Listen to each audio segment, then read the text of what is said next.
Olá, essa é mais uma Pastoral Viva Esperança e eu leio com você Gênesis capítulo 33, versículo 4, que diz o seguinte: Mas Esaú correu ao encontro de Jacó e abraçou-se ao seu pescoço e o beijou, e eles choraram.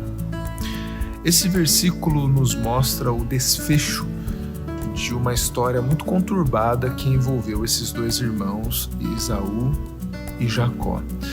A história deles está registrada em Gênesis, a partir do capítulo 25, e nós sabemos que eles eram filhos de Isaac e Rebeca, filhos gêmeos, irmãos gêmeos. E diz a Bíblia que quando Esaú saiu da barriga da mãe como primogênito, Jacó já saiu com a sua mão agarrando o calcanhar do seu irmão. Nada mais pitoresco do que nós sabemos que o significado do nome Jacó é enganador, trapaceiro. E diz a Bíblia que Deus havia prometido, havia designado que o mais novo iria dominar sobre o mais velho. Ou seja, mesmo que Esaú tenha nascido primeiro e, portanto, tenha os direitos do primogênito, o Jacó iria dominá-lo, o Jacó iria exercer autoridade sobre ele. E isso de fato acontece.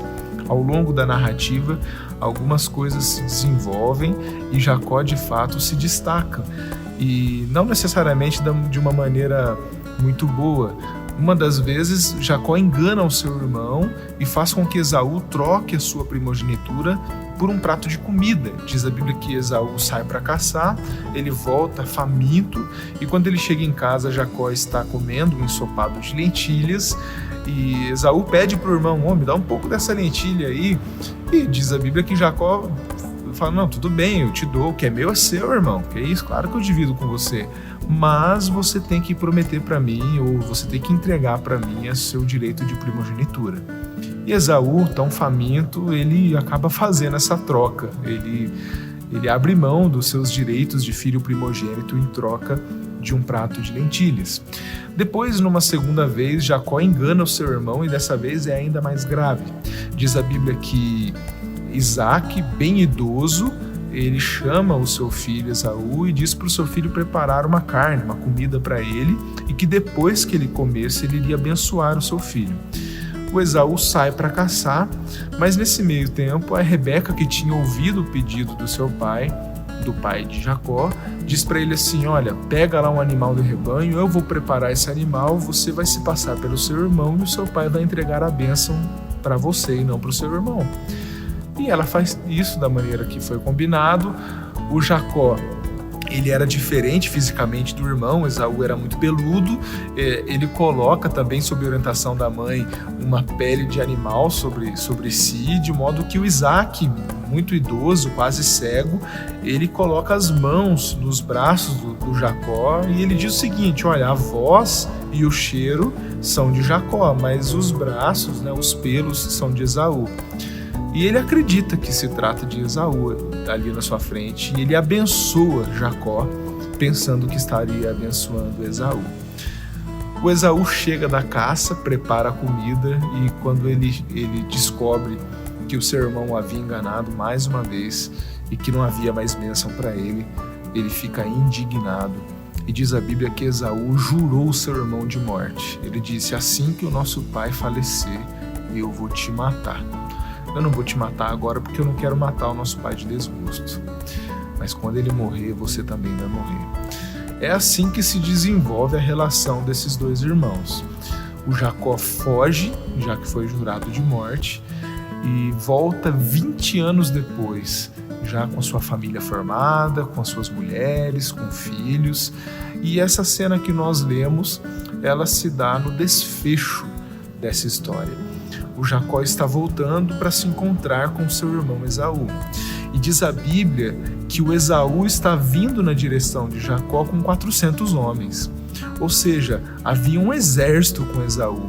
E Jacó, ele está muito temeroso com aquilo que pode acontecer.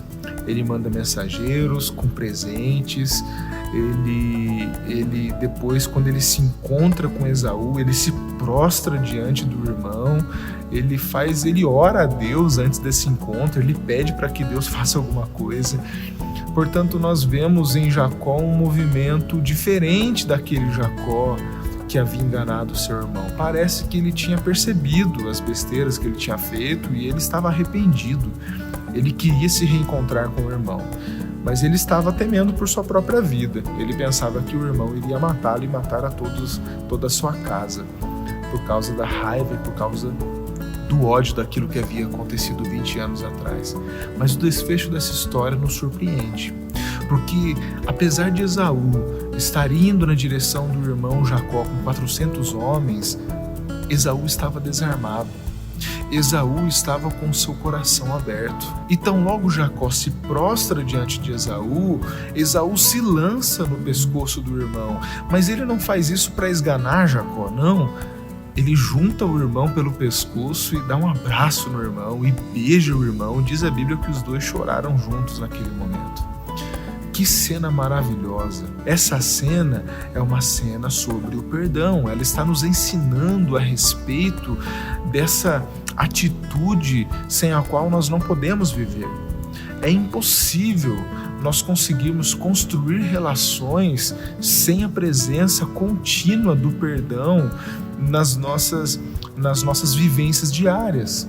Não tem como nós nutrirmos amizades duradouras, não tem como nós construirmos um casamento, enfim, não tem como nós nos relacionarmos com os nossos familiares sem que haja a presença do perdão. O perdão, ele é essencial para as nossas vidas. Não tem como a gente imaginar a vida sem perdão. Aliás, o perdão, ele é o início da nossa relação com Deus. Nós estávamos distantes de Deus e Deus, que é perdoador, vem ao nosso encontro. Aqueles que o haviam rejeitado são alvo da sua graça, da sua misericórdia, do seu perdão. A história de Jacó e Esaú nos ensina muitas coisas. Nos ensina a respeito de quando nós somos os ofensores, quando nós agimos com as pessoas de modo que nós as machucamos, que nós as passamos para trás. Enfim, quando nós agimos com egoísmo, nós devemos nos arrepender do nosso ato e nós devemos buscar o perdão. O Jacó, quando ele volta para se encontrar com Esaú, ele manda presentes, ele manda mensageiros, ele demonstra arrependimento, ele se prostra diante do irmão. Então Jacó, ele ora a Deus pedindo para que o Senhor ajude ele nessa situação. Ele está com medo e ele está arrependido porque ele sabe que ele fez besteira. Mas ele busca o perdão. Então fica para nós a lição de que quando nós ferimos alguém, quando nós agimos de modo equivocado, nós precisamos ter humildade, nós precisamos assumir o nosso erro. A pessoa precisa saber que nós estamos arrependidos. E mais do que um arrependimento momentâneo, nós precisamos não repetir aquilo que nós fazemos. Essa é a atitude do ofensor. Uma vez eu ouvi uma pessoa dizendo o seguinte: ela havia cometido um erro e na hora de se retratar ela disse assim: eu não tenho problema nenhum em assumir quando eu cometo algum tipo de equívoco. Não é assim que alguém arrependido se porta. O arrependimento, ele pressupõe quebrantamento, ele pressupõe contrição, ele pressupõe um olhar baixo, porque quando nós erramos com alguém, nós não podemos nos achegar a esse alguém com altivez, com orgulho, com arrogância. Mas essa história também nos ensina outra coisa. Ela nos ensina que nós precisamos ter um coração perdoador. Esaú foi enganado pelo seu irmão, Esaú foi passado para trás, ele teria todos os motivos do mundo para querer dar uma lição em Jacó. Quando Jacó se prostra diante dele, ele poderia ter feito, como nós dizemos no ditado popular, ele poderia ter descascado Jacó, poderia ter acabado com ele, humilhado o seu irmão que estava ali prostrado diante dele. Mas a Bíblia diz que não é isso que ele faz. Esaú está com o seu coração aberto para acolher o seu irmão arrependido, e ele voa no pescoço de Jacó não para enforcá-lo, mas para abraçá-lo e para beijá-lo. É isso que nós aprendemos. Quando nós somos os ofendidos, o nosso coração precisa estar aberto para acolher o ofensor. A minha oração é para que a gente aprenda com essa história de Jacó e Esaú, Como eu disse, o perdão ele é essencial nas nossas relações. Não tem como nós termos laços afetivos com as pessoas, ou termos uma relação conjugal abençoada e abençoadora, ou termos amigos e amigas sem que o perdão esteja presente na nossa vivência. E perdão pressupõe graça, misericórdia, amor. Então, a minha oração é para que a gente aprenda, por exemplo, com Jacó, se nós formos os ofensores, que nós tenhamos um coração arrependido, contrição, que nós não nos acheguemos àquele a quem nós ofendemos com altivez, com orgulho, mas que nós demonstremos efetivamente arrependimento, essa vontade de consertar as coisas. E também eu oro para que a gente aprenda com Esaú, esse irmão que foi enganado, que 20 anos esteve distante do ofensor, mas que quando se encontrou com o ofensor, estava com o coração aberto, disposto a acolher aquele que o havia machucado tanto. E que nós possamos experimentar mais abraços nas nossas relações. Essa é a minha oração e eu espero que seja a sua oração também. Que Deus te abençoe e até a próxima pastoral, se Deus quiser.